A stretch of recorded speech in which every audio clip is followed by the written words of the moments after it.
นัดหมายกันว่าจะมาทันเกี่ยวเข้าดอกเสียงลมประสานเสียงซออายยังรอสีซอคอยนะอย่าน้องเปลี่ยนใจลืมไล่คนบ้านเดียวกันไปพบเบาอยู่เมืองเวียงจันทร์อย่าน้องนั้นหัวใจเป็นตาลืมคนสีซอให้ไอ้รออยู่เที่ยงนาทุกวันปันเห็นหน้านางนั่งแนมทางสะเศร้าใจเบื่อการเวลารอท่ามานานเป็นปีโทรศัพท์จดหมายบ่มีมิตรจิลีสีสองให้อยากแต่คนดีไปลงดนตรีวงใหญ่ไปเพลินแสงสีแสงไฟวันใจเดิมคนสีซอซอเอ้ยซอลีไอ้บ่มีคำว่าเสียใจให้น้องทบทวนคืนใหม่ว่ามีภัยอยู่บ้านยังรอแฟนน้องคนเก่ายังรอเจ้ามาเกี่ยวข้าวดอกบ้านนายังมีแม่พ่อมีคนสีซอรอน้องทุกวัน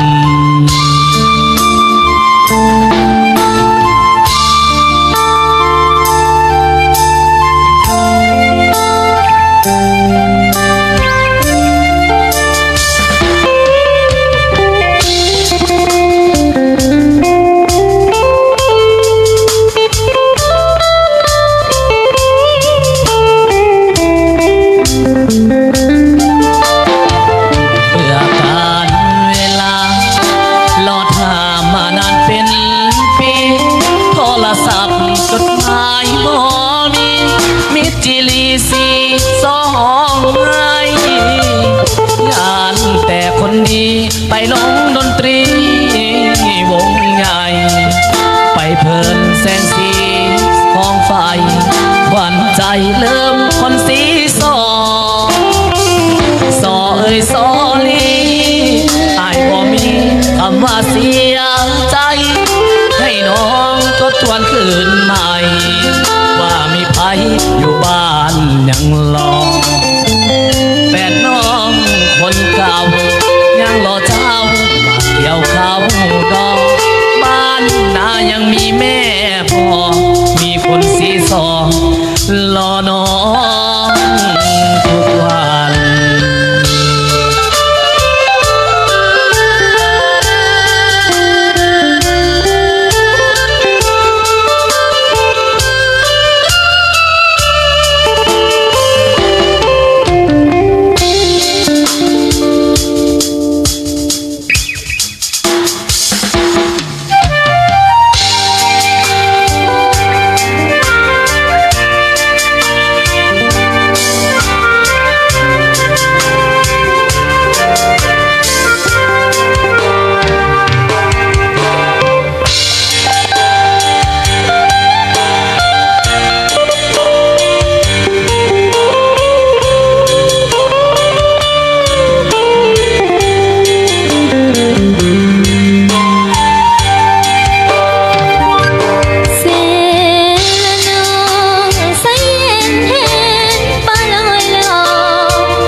อนเฮาจ้าวันนี้แกงลูกยังทวงคำมั่นสัญญาสาวที่ดอยเมืองนองของเธอคนหักจะมาสร้างสาสวย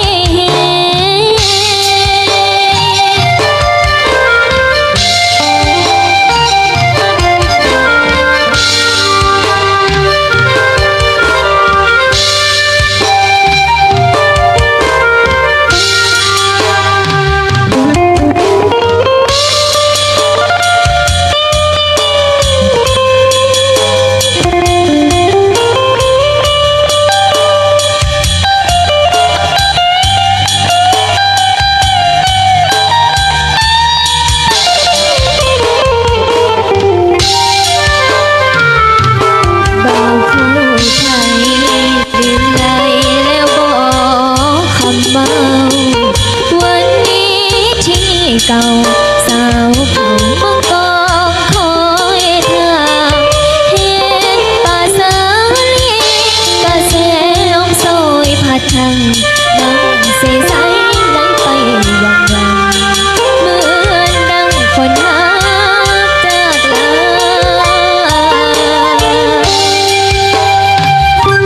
เสนาคือกองห้องสร้างให้คืนอย่าลืมแกงลิ้นน้ำดินบนเฮาจ้าวันนี้แกงลูกยังทวงคำมั่นสัญญาสาวถิ่นดอยเมืองนองของเธอคนหักจะมาสร้างสาสว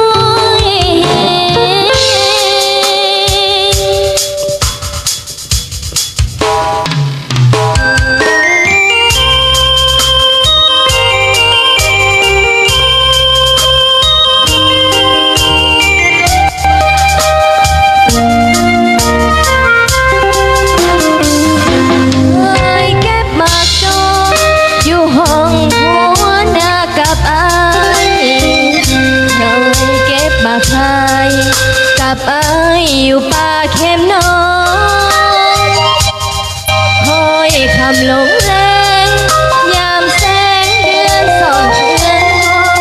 สองเฮาเคยใต้กับบอนอายพาน้องไปเยืองแนงจูจีบัดนี้เจ้าไปแดนไกลสู่เมืองเมืองหุงไปอยู่เมืองกรุงเครื่องหุงด้วยไฟแสงสีเจ้าคงหลงไหลลืมแสงไฟก็มองยิ้มลืมแล้วเจ้าแมงจูจีจึงปล่อยน้องนี้เป็นบ้าลงน้ำตาไหลย้อยหลงคอยที่หัวหน้าเก่าใต้ต้นมะขามเป็นเป่าบ่มีเจ้าสุดเศร้าเงาหงอยยินเสียงลมแรงพัดไปแผ่กองมาแต่ดอยได้ฟังแล้วใจอีน้อยลอยหายบอกหายไปสอบเหตุการณ์ตั้งนานเป็นยังบ่เท่าบ่หูฮอดข่าวจากเจ้าสิอยู่จังใดถ้าไปได้ดีน้องมีสุดที่ชื่นใจหากแม้นเป็นทุกข์มองไม่อายจงกลับไปบ้านนายังคอย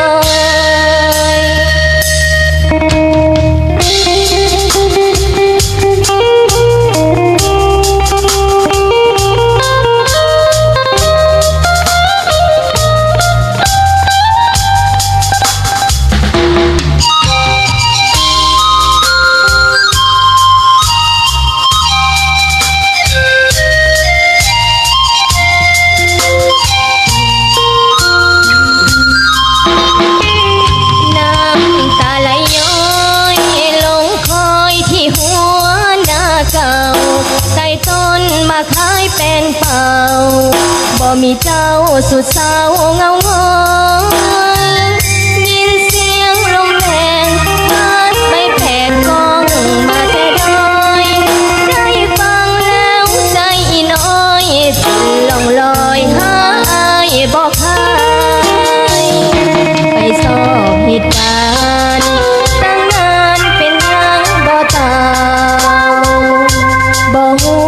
ดเท้าจากเจ้าสิอยู่จังใดถ้าไปได้ดีน้องมีสุดที่ซึ้งใจหากแม้นเป็นพวกมองไม่อายจงกลับไปบ้านนายังคอย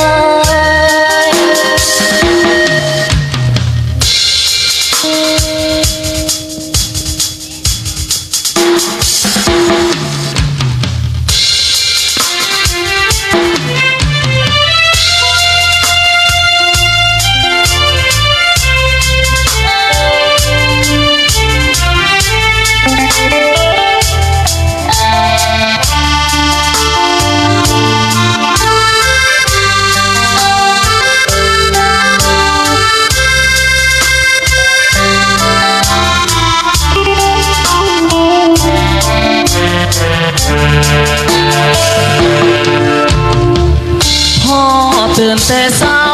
พอเข้าลงนาจูงควายแบกไถขึ้นมาทำนาตากแดดแผดเผาเฮ็ดให้ไถนาแต่เกิดมาจนว่าแก่เฒ่าสงสารพ่อแม่สองเฮาเลี้ยงลูกเต้าจนได้ใหญ่มาฝนตกลงมาหวานกล้าลงดินสาวนาชีวิตบ่สิ้นหากินไปตามภาษาเลี้ยงวัวเลี้ยงควายยามสวยจุกควายเล่มยาคิดฮอดเทเดบ้านนาจากนามาอยู่แดนไกลอยากจะกลับไปยามต้นยามใสอยู่นาคอยคำแหลงมาพ่อหาปลามาปิ้งเข้าบ้านเก็บผักหักนออยู่แคมนาแคมไอมีลายเดือนแปดกินมาแตงลายคิดฮอดใดอยู่บ้านเฮาพ่อตื่นแต่เช้าเกี่ยวข้าวอยู่นาเมื่อยหลายเหือไหลเต็มหน้าท้องฟ้ามืดมัวงวมเหงาลูกอยู่เวียงจันทน์คิดวันคิดหอแต่เจ้าสงสารพ่อแม่แก่เฒ่าขอให้เจ้าอยู่สุขสบา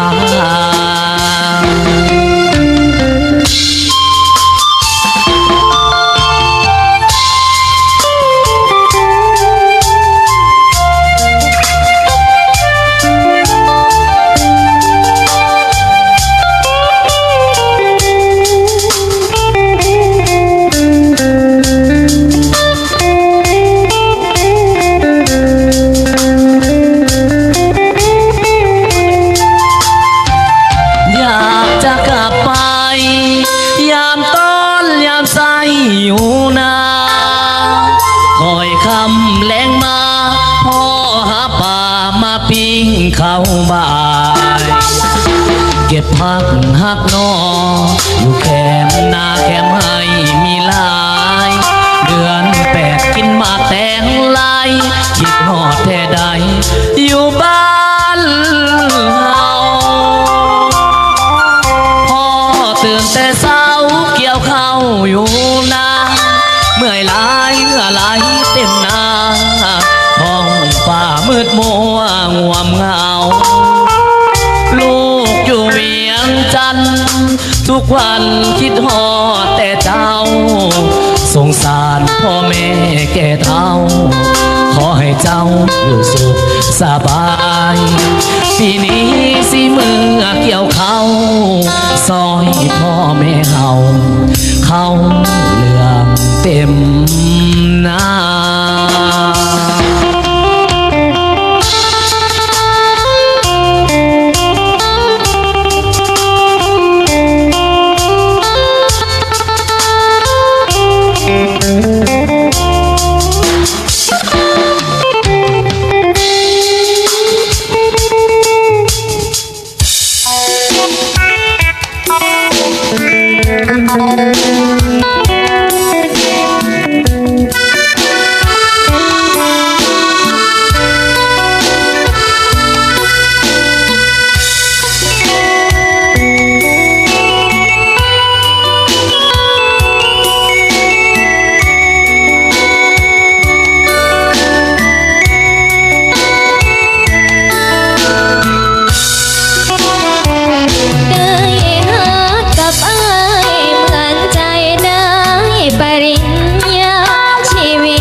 สาวบ้านนาวุฒิการศึกษามีน้อยขาดโอกาสเพียงพอจนเป็นคนเลื่อนลอยโชคดีมีอ้ายเฝ้าคอยหยิบยืนให้โอกาสใจยิ่งพบยิ่งใกล้มั่นใจอ้ายเป็นคนดียามเจ็บยามช้ำชีวิตน้องมีอ้ายคอยดึงไว้เป็นพี่ยามพ่อเป็นพ่อยามน้องหวั่นไหว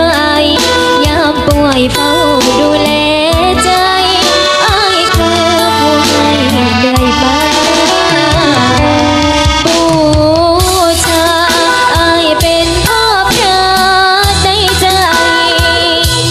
เชื่อไหมเชื่อใจอ้ายทุกเวลาได้โอกาสเรียนได้รักจากอ้ายแทนค่าขอบคุณสวรรค์เมตตาประทานอ้ายมายาใจได้หักกับอ้ายเหมือนได้ปริญญาน้องอยู่ยืนสู้ชีวาเพราะว่าอ้ายผู้ทางจับมือประคองขอร้องอย่าได้เปลี่ยนไปอ้ายคือปริญญาใจน้องจึงยิ้มได้วันนี้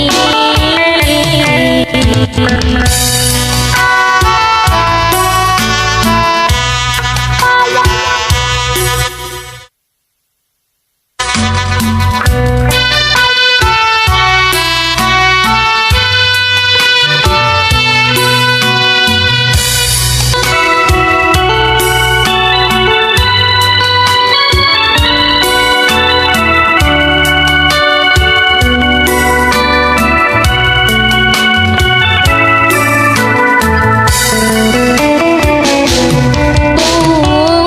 ชาอ้ายเป็นพ่อพระในใจเชื่อไหมเชื่อใจอ้ายทุกเวลาได้โอกาสเพียงได้รักจากอ้ายแทนค่าขอบคุณสวรรค์เมตตาประทานอ้ายมายาใจได้หักกับอ้ายเหมือนใจได้ปริญญาน้องอยู่ยืนสู้ชีวาเพราะว่าอ้ายผู้ทางไว้จับมือประคองขอร้องอย่าได้เปลี่ยนไป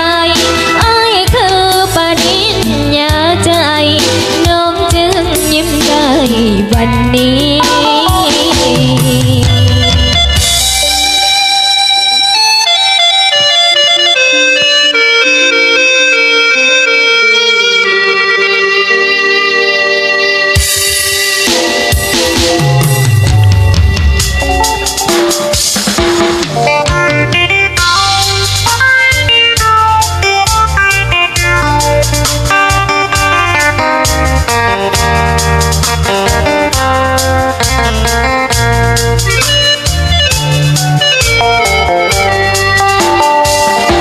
สบายเลยเวลคัมทูดงใสดินแดนอุดมวิไลพระเจ้าสิงห์คำแห่งนี้ ผู้ทาสงามตาดินแดนใบสาพันปีน้ำกัดไหลเย็นทั้งปีผู้คนมากมีน้ำใจ โศกสตานำพาเฮามาพบกันสองเฮาเคยฝากสัมพันธ์หมายมันเป็นคู่เคียงกายอ้ายเอ่ยว่าเจ้าว่าอยากเป็นเคยเมืองไทยคำนั้นยังจำฝังใจเมื่ออ้ายจากไปบ่หวนคืนมา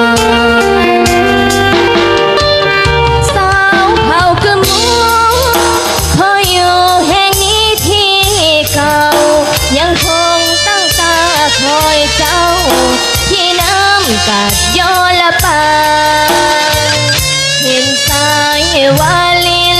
ไหลเลยบ่หวนคืนป่าเหมือนดังอยากย้ำเตือนว่าคนจากลาอาจบ่หวนคืนน้ำกัดยังคงไหลลิ้นจากปากแต่คนที่ให้สัญญาบ่มีวี่แววเต่าคืนน้ำเปลี่ยนใจปากยันเวลาเปลี่ยนคนเป็นอื่นอย่าปล่อยให้คอยกันคืนที่พื้นมาทวงสัญญาอุดมใจยังคงคอยท่าน้ำกาดย้อนละปาคอยเจ้ากลับคืน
บ่หวนคืนน้ำกัดยังคงไหลลิ้นจากปากแต่คนที่ให้สัญญาบ่มีวี่แววเต่าคืนน้ำเปลี่ยนใจปากยานเวลาเปลี่ยนคนเป็นอื่นอย่าปล่อยให้คอยกำคืนหีบคืนมาทวงสัญญาอุดมใจยังคงคอยท่าน้ำขาดย้อนละปาคอยเจ้ากลับคืน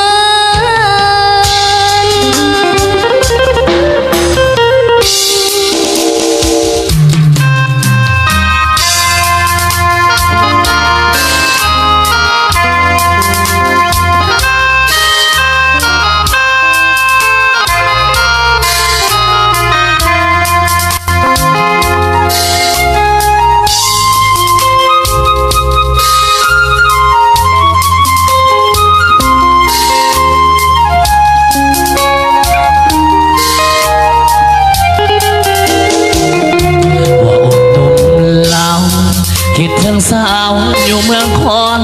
แก่นคำฮักคำผมแดนใจอ้ายแสนทรมานอยากเห็นใบหน้าอยากเว้าจากับน้องทุกวันเพิ่งเฮาอยู่ห่างไกลกันแต่ใจมุ่งมันหาสาวขอนแก่นสาวถิ่นอีสานคืนวันฝันถึงอายบอกคิดถึงอายอยู่บ่นอใจจดจ่อหาสาวขอนแก่นเที่ยวงานมานานสุขสันต์มีน้องวางแขนอายหนุ่มลาวสาวเมืองขอนแก่นเที่ยวงานด้วยความสุขใจเมืองสลองงานไม่ถูกเสี่ยวปีหน้าอย่าลืมโทรหาตามสัญญาที่นัดหมายไว้ถ้าอายหูข่าวก็จะเฝ้าขึ้นรถไวมุ่งสู่ถิ่นดอกคูณสบายหาขวัญใจสาวเมืองขอนแก่นสาวถิ่นเสียงแคน แดนดอกคูณแห่งเมืองอีสานขอรักกันนานนานอย่าลืมกันเด้อ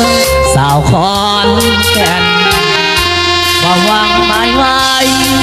หวังเป็นเคยดอกคูณเสียงแคนให้หักกันให้แน่นแน่นเหมือนขอนแก่นเด้อนา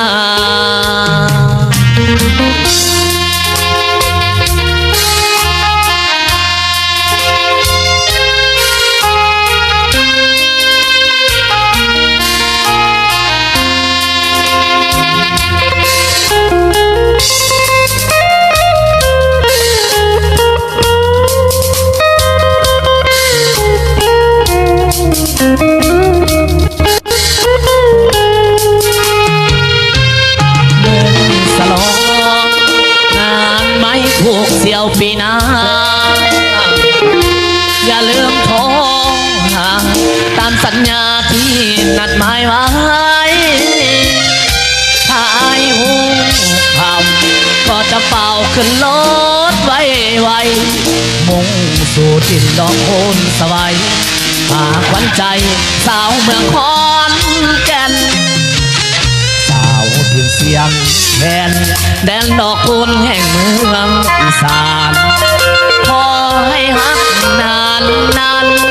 อย่าลืมกันเด้อสาวขอนแก่นความหวังหมายไว้หวังเป็นเคยดอกคูณเสียงแคนให้ฮักกันให้แน่นแน่นเมืองขอนแก่นเด้อนา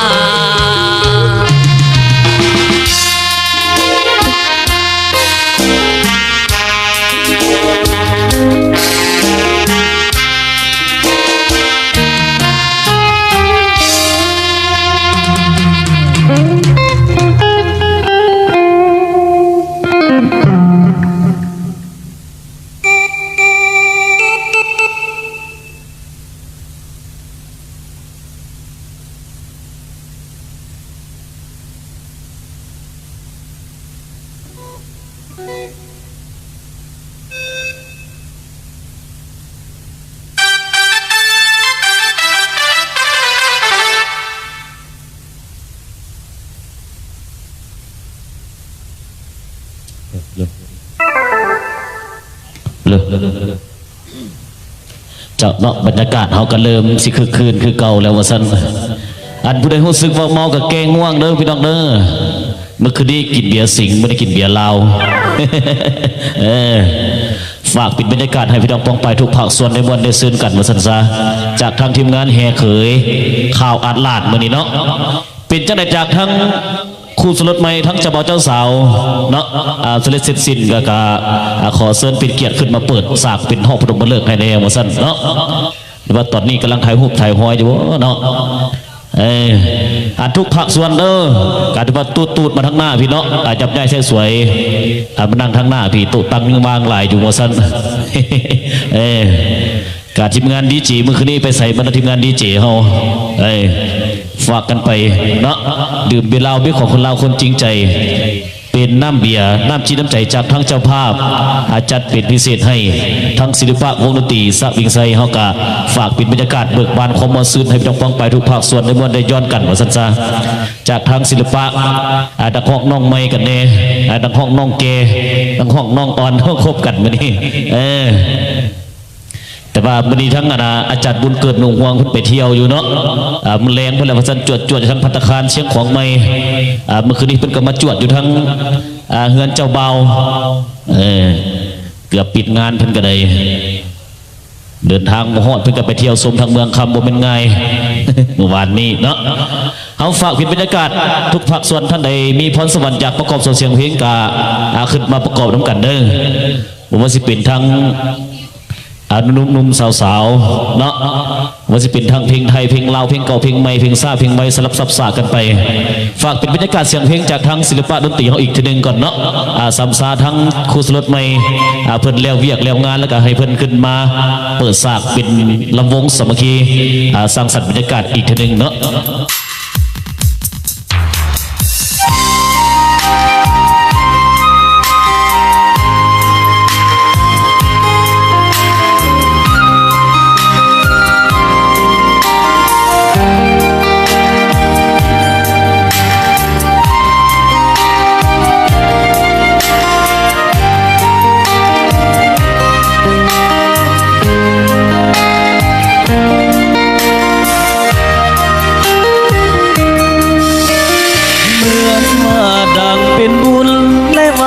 สนา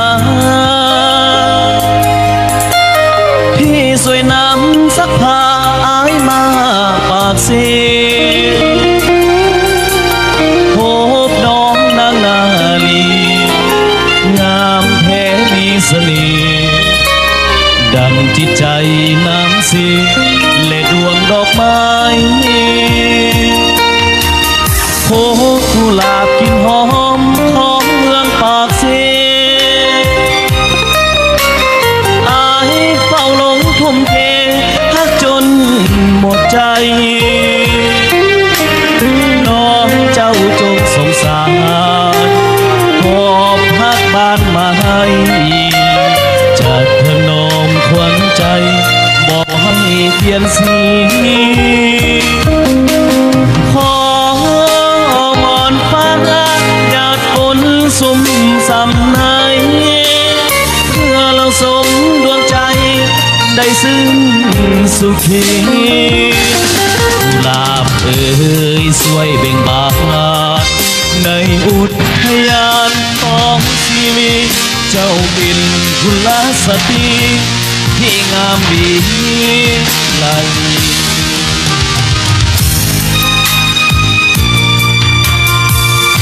จอกแล้วพี่น้องจอกเลย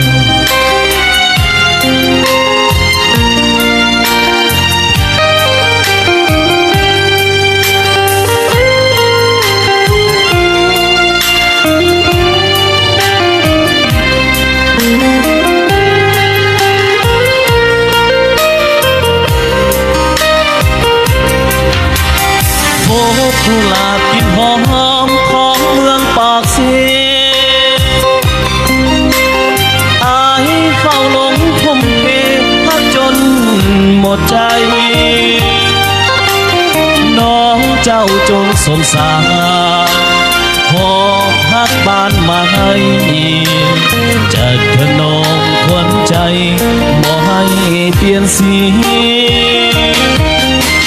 ขอบอนฟ้าหยาดฝนสุ่มสำในเพื่อเราสมดวงใจได้ซึ้งสุขีกุหลาบเอ่ยสวยเบ่งบานในอุทยานของชีวิตเจ้าเป็นกุลสตรีที่งามดีใจขอวอนฟ้าหยาดฝนสุ่มสำในเมื่อเราสมดวงใจได้ซึ้งสุขีกุหลาบเอ่ยสวยเบ่งบานในอุทยานของชีวิตเจ้าเป็นกุลสตรีที่งามดีไหล เ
ลีสำเนืองามเลือสุดพันละนาอุดมใสบ่แก้วนำทางวางไกลสุดตามีสุขทั้งตัวเขตแผนแดนไทยหาใส่เทียบทันน้ำของน้ำคานประสานขอบใจเมืองหลวงใส่ยาบุรีที่นี้ยังฟังในชัวเบียงจันเสียงผัวจากบางแสนห่วงคืนนั้นลาที่เสดสันเวียงจันนครหลวงใจลายล้านดวงขอน้อมนมัสการบริคำใสคำมวลทบทวนให้ใจไปฝันสวรรค์เขตอีสานละวันตำนานเมืองไดโนเสาร์จำปาเป็นขาวสาวลาวพี่น้องคิดบ่เสกหอนวลน้องงามแท้น้องเจ้าอัตตปืนยะเอ้ยผิดแล้วไอ้หางสกเศร้าวอนพระองค์แสนเมื่อเก่าให้คู่คนลาวไปกาละนา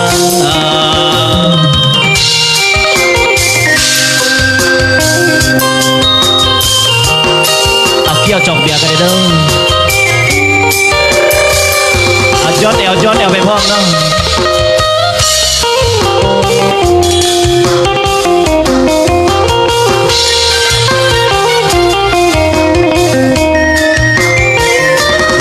เสดสันเวียงจันนครหลวงใจลายล้านดวงขอน้อมนมัสการบริคำใสคำมวลทบทวนให้ใจไฟฝันสวรรค์เขตอีสานละวันตำนานเมืองไดโนเสาร์จำปาเป็นขาวสาวลาวพี่น้องคิดพ่อเสกอนวลน้องงามแท้น้องเจ้าอัตตปืนยะเอ้ยเห็นแล้วไอ้หายโศกเศร้าวอนพระองค์แสนเมืองเก่าให้คู่เมืองลาวไอ้กาละนา